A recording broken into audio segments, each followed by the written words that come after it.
All right, everyone, I have the craziest thing I have ever discovered in my entire life, and I did not discover it. This is astronomical. Okay, so I'm going to start off this March 3rd on a Tuesday, third month of the year, third day of the month, and the third day of the week at 3:33 a.m. There is a full total lunar eclipse blood moon that is going to happen, right? It peaks at 3:33 p.m. Pacific Standard Time, right? Just so happens, right around where I live, it's going to be peaking. The moon is going to be at 33 degrees in the sky. Okay, I'm like, okay, this is kind of wild, because I don't know, just statistically, metaphysically, anywhere you look, this is a very unique event. Well, I kind of went into it and I dug a little deeper, and if you add or subtract 333 years from this March 3rd, every single one of those dates going up to 9 times with the mathematical limit of how many times that can happen. Every single one of those days, every 333 years, forward or backwards, is a March 3rd on a Tuesday, 333. I'm like, okay, well, this is crazy. Well, if you go backwards, 333 times 9 is 2,997. If you go back that far, that is the year 971 BC. Solomon first started building the temple to the Lord in that year. So this is the middle point. I'm like, okay, well, that's kind of crazy. The statistical odds of this happening, even on just a mathematical scale, can only happen once every 133,000 years. That's not including the first year happening to be the temple. And that's also not including that Jesus in 33 AD on April 3rd was crucified in his third year of ministry on the third the third Passover, forgive me. In his 33rd year of life, he was on the cross for 3 days. Then he died at 3 p.m. There was a total eclipse again. I forget exactly what, which is in the 9th hour, which historically was 3 p.m. And then on the third day, he rose to release the Trinity. Okay, this is a little far-fetched, right? This is kind of out there, except for mathematically it is not. If you look at it, this is the most aligned anything has ever been, ever. And it just so happens, it lines up with Christ's death. Okay, so I'm looking into this, and it's like, okay, well, this is a little weird. I try to keep a spirit of discernment. I kind of separate myself from these things until I know that they are from Christ. And I think that everyone should do that. Try to do things in a good way. I'm looking this up, and I'm like, okay, well, what's a Bible verse associated with 333? It is Jeremiah 33:3, which is my name, Jeremiah. Call unto me, and I shall reveal things which were unknown to you. I'm like, okay, that's pretty coincidental. Okay. As I'm looking this up, I'm doing the mathematics. I'm doing all of that. I run a couple of my equations through ChatGPT because some of the calculators were getting a little bit iffy and I needed some quick info. Oh, your free trial expires. It will renew at 3:33 a.m. I'm like, okay, that's pretty weird.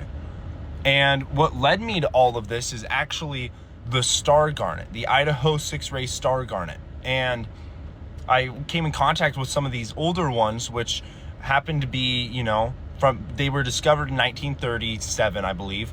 And they were kind of destroyed. Like, there's not much you can find about them for some reason. It just turns out the Forest Service hated the guy who discovered them. Then, the Forest Service works with the Smithsonian a lot of the time to keep artifacts from going out and in and discoveries. And well, what I found out is these garnets were so big, so dense, they disprove the entire Ice Age theory.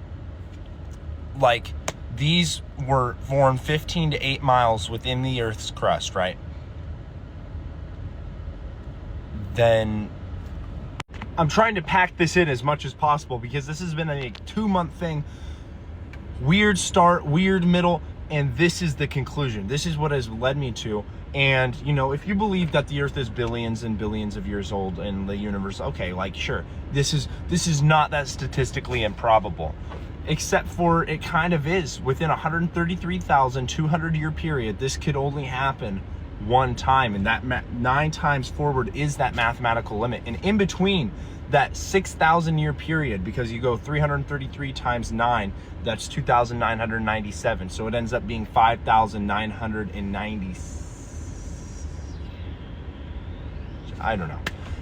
Not get caught up on the numbers. You know what I'm saying?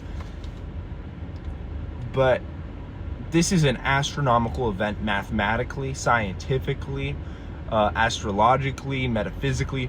Anywhere you look, this is the most concrete evidence of Christ ever, because existence itself is lining up, and it just so happens to line up with Christ's crucifixion in his 33rd year of life. And not only that, but I happened to look up. I'm like, hey, this is kind of crazy. Like, let me try and like biblically look at this through a different lens.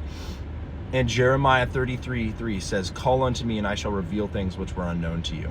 And it's what's crazy about that is most scholars agree that Jeremiah 33 verse 3, Ezekiel 33 verse 3, and Daniel 9:27, all it is in sequential order, just in different books. Because you see, Jeremiah 33 says, "Call to me, and I shall reveal things." Ezekiel 33 says, "The trumpet shall be blown."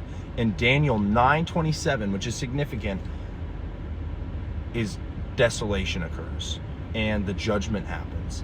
And if you take Jeremiah 33, Ezekiel 33:3, and Daniel 9:27, that mathematical equation, when you add those numerical values together, creates an equation which solves itself and is its own problem infinitely. It is perfection inside of a mathematical equation.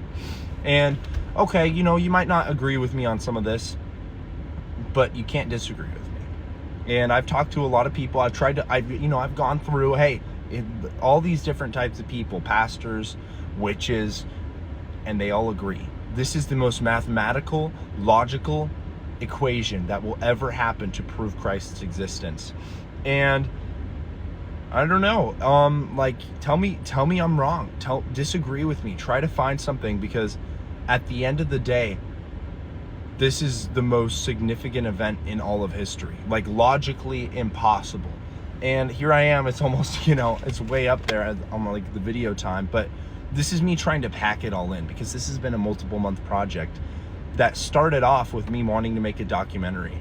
And I'm gonna wrap it up with this.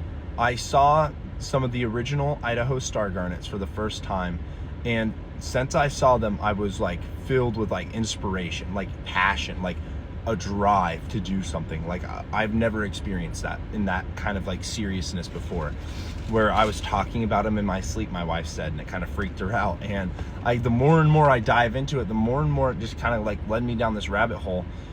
And these garnets, if I looked it up just this week, all of this that I'm saying right now has happened within this week, that has been led by the star garnet kind of like taking a hold of me. I don't know. And I look it up, and the star garnet represents a connection to past and future generations. It also represents a guiding light source, like guiding you to your life's purpose. I'm like, okay, that's kind of crazy. It has guided me to possibly the center point of existence itself, which the center point of existence itself just so happens to line up with the first temple being built in the name of the Lord. And it also happens to not, Jesus' death and crucifixion was outside of this cycle, but it lines perfectly with it. And I don't know, take with that information what you will. I've been talking to a lot of people lately, and my main message for every single one of you, every single one, dedicate March 3rd to the Lord, and go watch this once in existence event, so you can know what I am saying is in good spirits. I'm not here preaching the end times, none of that. All of this complexity, I want to boil it down and tell you that this was created with you in mind. This was created with us in mind. The fact you're hearing this is more statistically improbable than anything you could ever conceive. And God created it with you in mind. And go on this day and just lay yourself before the Lord and just thank him for the sacrifice he has made, and sacrifice yourself on a spiritual level, and just Be present. All right, amen. I love all of you.